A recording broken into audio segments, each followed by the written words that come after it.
I'm Madison Myers, your neighborhood reporter here in Marlin, where it looks like Mayor Susan Byrd has avoided a recall. I'm talking to people in our community about next steps and what happens to their fight for new leadership. I feel disappointed in the city, and I feel disappointed for all the people who stepped forward and really wanted to make a statement that they wanted better government, better leadership. Recall organizers tell me the fight isn't over, despite the effort to recall Mayor Susan Byrd falling short. I personally feel the city is treating this petition like a game. Last week, the city of Marlin sent a letter to organizers detailing several defects had been identified in their recall petition. Some of the issues: 37 duplicate signatures, 3 names that were neither printed nor signed, and 65 signatures that were not listed as qualified voters in the city of Marlin. The city has given them 10 days to address and correct all mistakes. Especially since the reason is because we've been cut short. You know, the goalpost has been moved.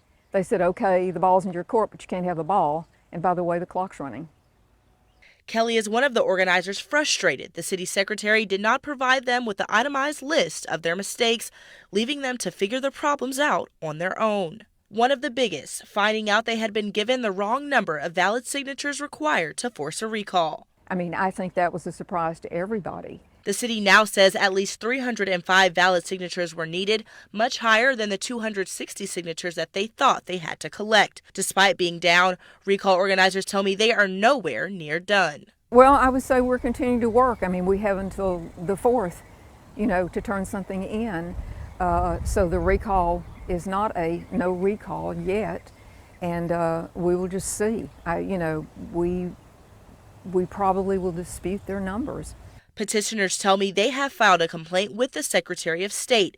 We also reached out to the mayor for a comment, but she has not returned our calls since last week. Petitioners tell me they will have until this Thursday, July 4th, to fix all mistakes on their recall documents. We'll have more on this process throughout the week. Your neighborhood reporter in Marlin, Madison Myers.